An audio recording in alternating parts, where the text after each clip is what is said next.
Everyone, my name is Lori. I'm the volunteer program manager here at Candlelighters.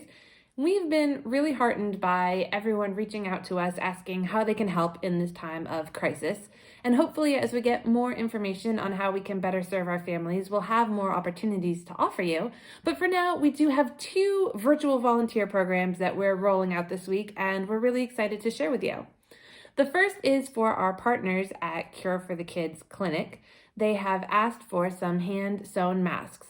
Now, we just want to be really clear, they have plenty of proper medical PPE for the nurses, doctors, and staff there.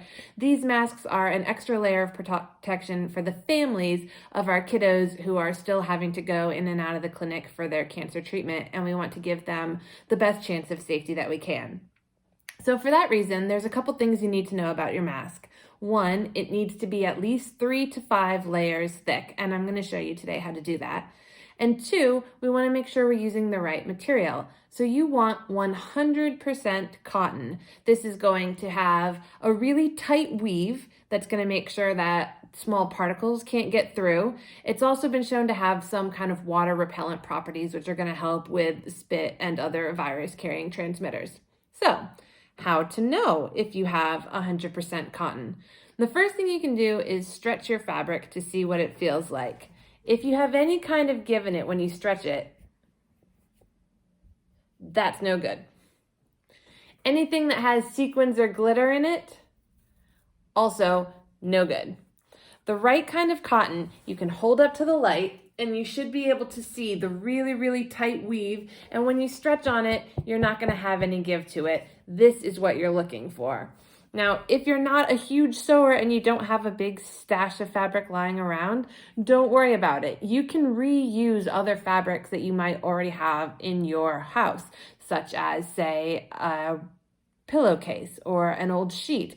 As long as it's out of the right material, that's something we can repurpose. Once you have identified the fabric you're going to use, your next step is going to be the washing machine. You're going to wash it in hot water for 2 reasons. 1, obviously to get rid of any microbes, viruses, bacteria. The point is to keep kids safe, so we want it to be nice and clean.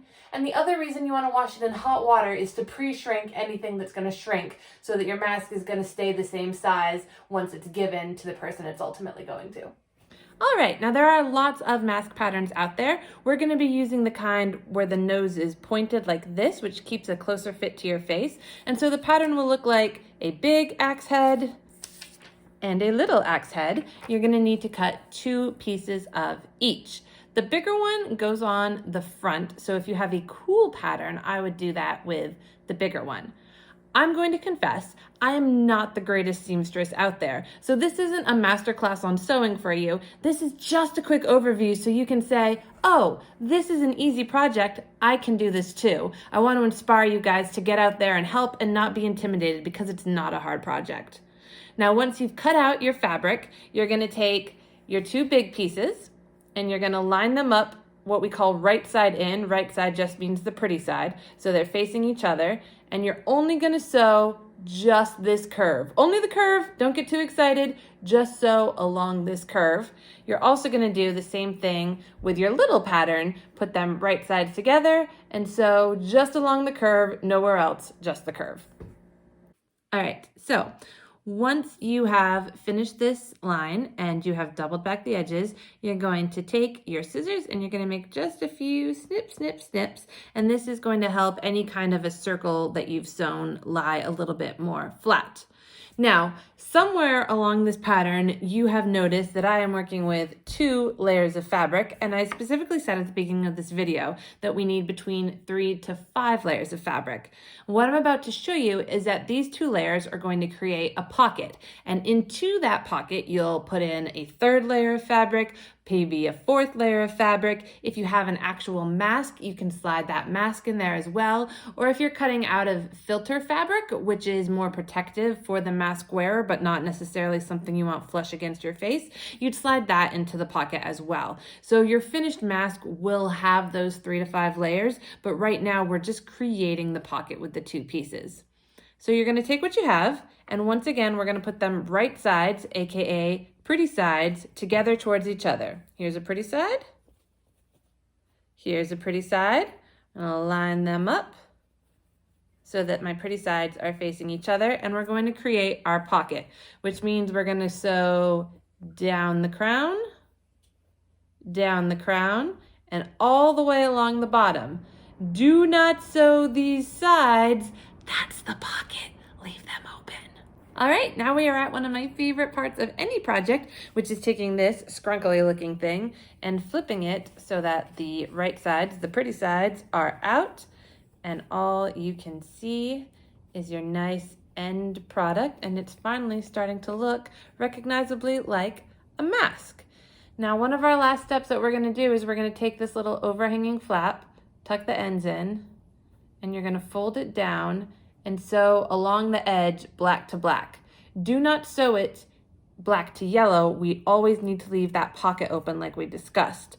But this is gonna create a little pocket within the pocket that's gonna allow you to slide elastic ear bands through if you can find elastic. You want an 1/8 to 1/4 inch thick elastic, and that's one of those things that's hard to find right now because so many people are making masks.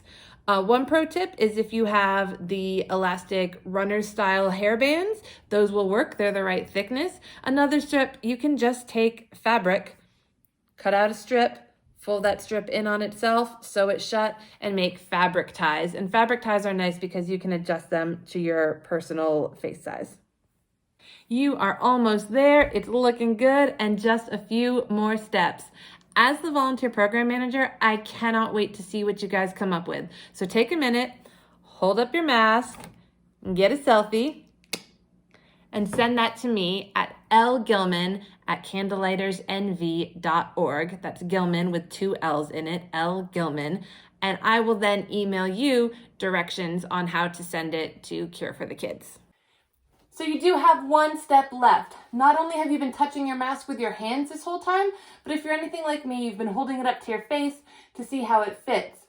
Wash it again. Hot water, soap. This is going to immunocompromised families, so we need to keep it as safe as possible. Wash your own hands before you take it out of the dryer and put it directly into a Ziploc bag. So that's it. You did it. And you're still here with me, which means we have time for a little bit of bonus content. We're also rolling out this week our Send Some Sunshine campaign. As you may know, our kids that are fighting their cancer battles in the hospital right now aren't able to receive visitors, and it can be a really frightening and isolating time. So all you need to do is download this image, color it in nice and bright, and write an encouraging message to our kiddos. Let them know that they are not alone, that the community stands with them. Upload it with the hashtag Kids Can't Fight Cancer Alone, and tag Candlelighters so our kids know that they are having the whole community behind them at this time. Thank you for everything you're doing. As new volunteer opportunities arrive, we will definitely be reaching out to you, so make sure you go to candlelightersnv.org to become official volunteer so that you know everything that's going on and how you can pitch in. Thanks, and stay safe.